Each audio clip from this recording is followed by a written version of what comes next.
All right, today we're gonna put in a Racequip seat into the red S2000, our little track rack car. And here's the seat. Overall, I am not gonna lie, I'm quite exhausted, mentally, physically. I will get and show you guys this at the end of the video. Here's the wing stuff. Made really good progress on that, a lot off camera. But this is where, you know, you ever get to a project, you're like at the last 10%, 15%, you just like motivation starts dwindling down. I just wanna get this thing done, get it outside, get a lot of this just that off of it. Like, look at the interior.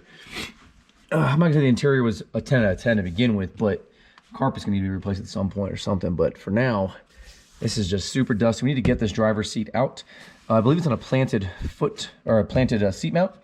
And there's no more provisions for, I don't think I ever showed the interior, but it's got a hard dog roll bar inside of it. So I got some PCI seat rails, which we're gonna show you guys. I got those off of a fellow Instagram buddy, David. He had some used set that he was taking out of his car, so kind of a perfect deal.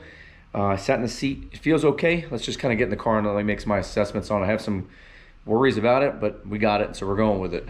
All right, so here's what we got going on down here already. So seats out, and previous owner Brian ran seats. So he's got a nice little attach mount there. It's got the nice swivel little lock mount there. And here's the OEM seatbelt still. I don't know how well it's gonna work out with the OEM, or excuse me, with the racing seat, the one that I bought at least. So we're gonna kind of keep the seatbelt in here for the moment because the car is a track rat. That's what I keep calling it, with the intention of mainly tracking this car, but it will be registered and I mean, right, testing and stuff. And it'd be nice if there's some local autocrosses in the future or something like that that I can just drive to, you know? So without having to use the harness. So I'm gonna keep the seatbelt in there for the time being. Here's the PCI rail that David sold me. Real nice, great condition. In case you've not used the PCI seat rail. These little plastic pieces will go in between here to kind of, in between the actual mount and the seat itself. The Racequip seat came with bolt and washer on both sides that mount, you know, for the front and the back there. So I'm gonna try now to just kind of throw the seat in here. We'll see how this works out. On the PCI rail, you can see there's two bolt patterns. I'm using the inside one. I think that's what the seat will fit in best. This is a medium. I think there's a medium, a large, and an extra large.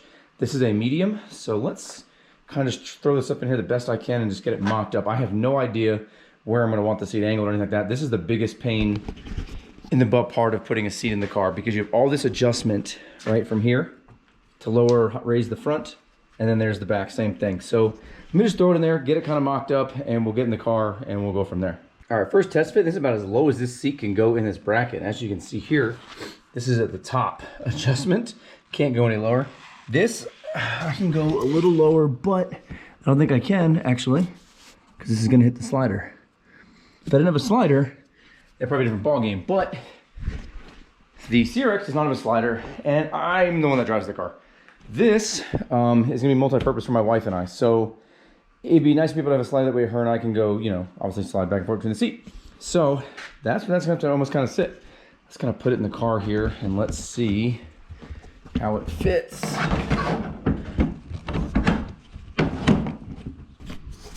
All right, I've got the two front bolts just kind of threaded in there by hand. Let's take this right here. Oh shit. Whoa. Whoa. Holy. This is a lot different. Let's just throw that down there for right now. Well, there's your clearance. It's not bolted in, but door does close. I will say, the shoulders, holy shit.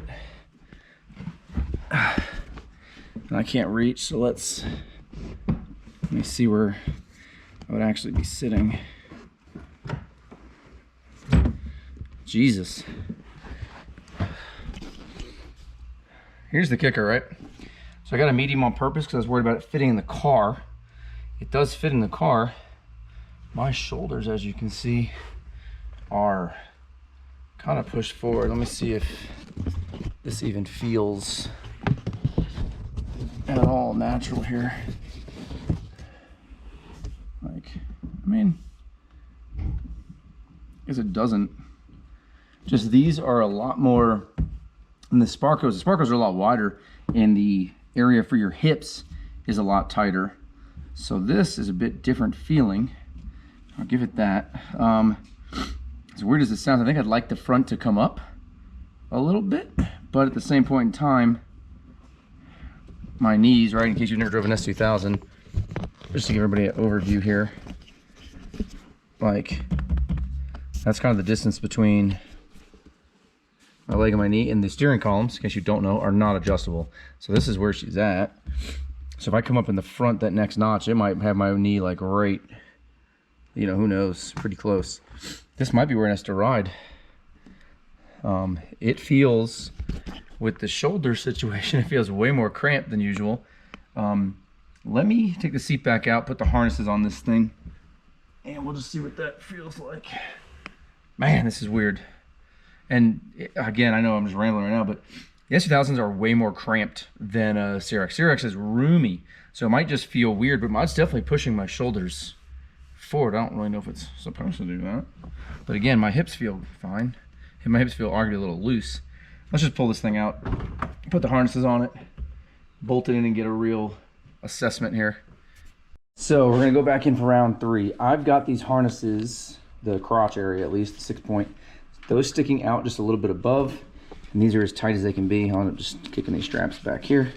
I did the double loop, whatever you want to call that system, just like I did the other harnesses. So they are stout.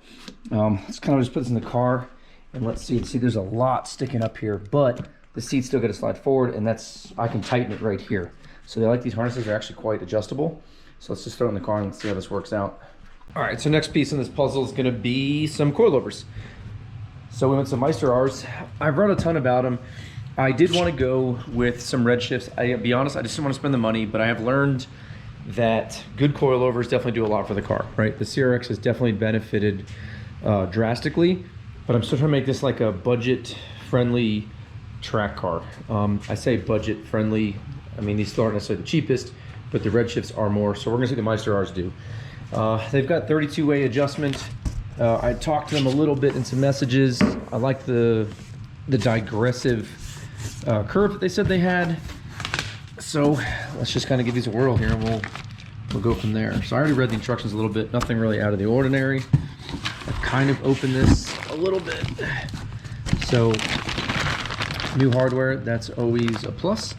I don't know what those are for just yet, but there's 4 of them.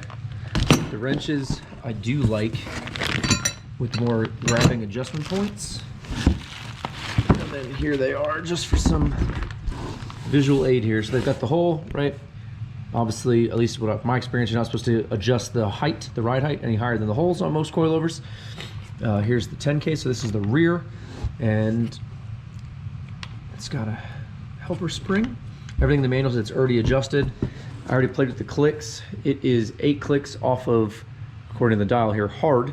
So we're gonna leave everything there, and we're just gonna kind of install these, but I'm gonna compare the height of this to what's in there. This strut is fucking blown terribly. I think this one's good. I don't know.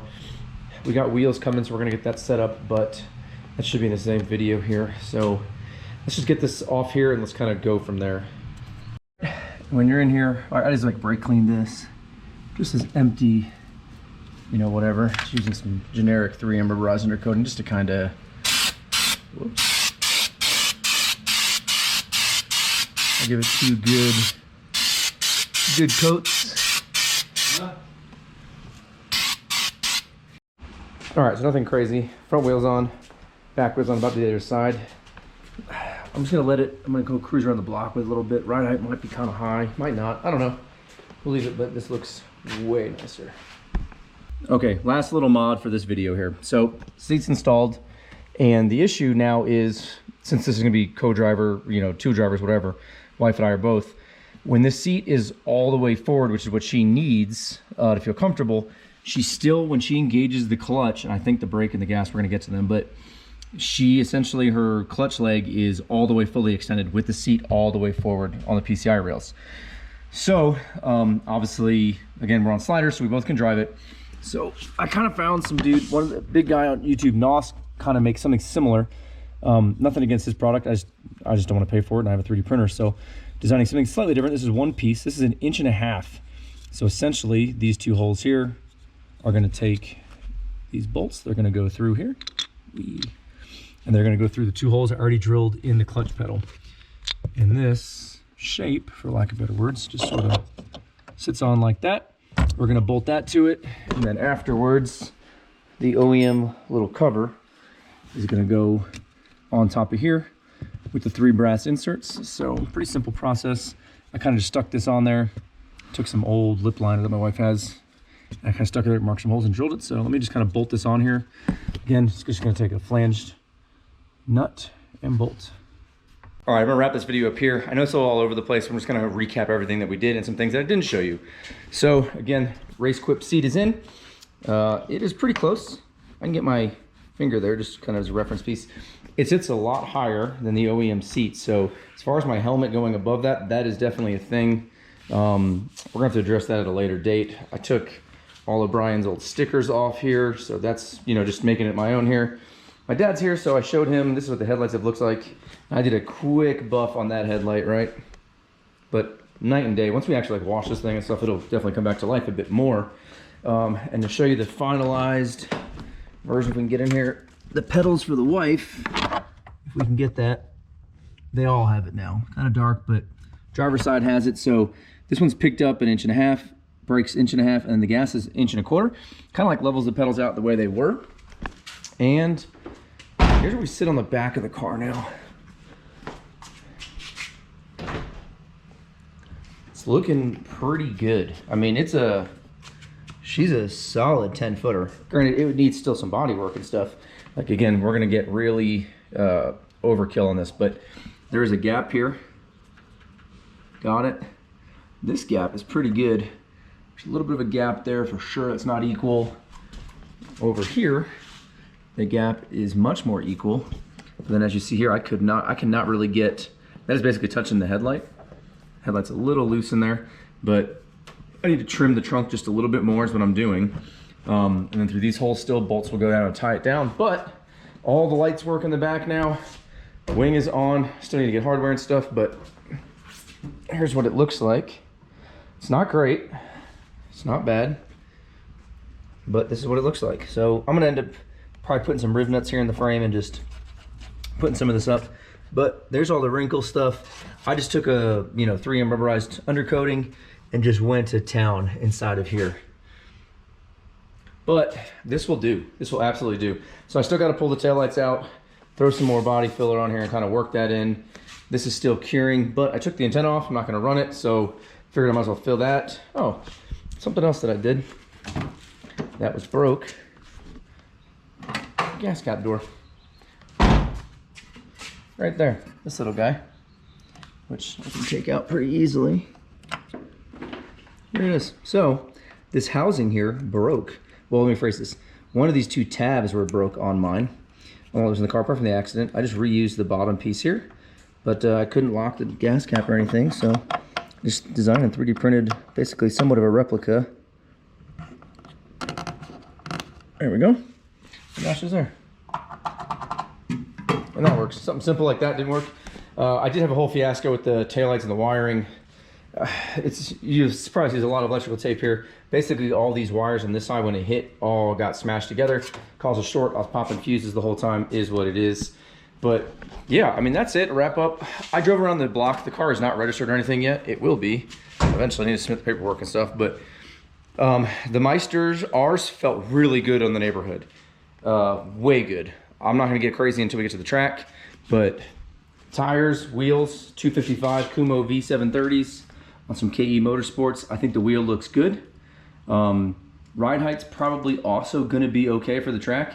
My yellow one's definitely a bit lower, but this is on 17x9s with 255s. These are 17x10s with 255s. So it is what it is. We'll go from that. We'll go here first and we'll kind of see where it's at, but I need to get it registered. I mean, the car is basically there. It needs a good wash, and that's about it to get it, driving around, because all the lights work. So I need to just submit for registration for the car. I am registering the car back in Florida, which is where I'm a resident of, so it takes some paperwork and I got to mail it in, blah, blah, blah. It's not impossible. It's not hard. I just need to do it. And then need to just deep clean the car out and take it for an alignment. And after that, she's, I mean, ready for the track. Again, tightening up some bolts here and there, but that's it. So hopefully you guys enjoy this. I know it was all over the place. I was just trying to get some stuff done. My dad's in town, so it wasn't really, I mean, I could have filmed, but he's out here helping me a bit and whatnot. I was just trying to get the car back together.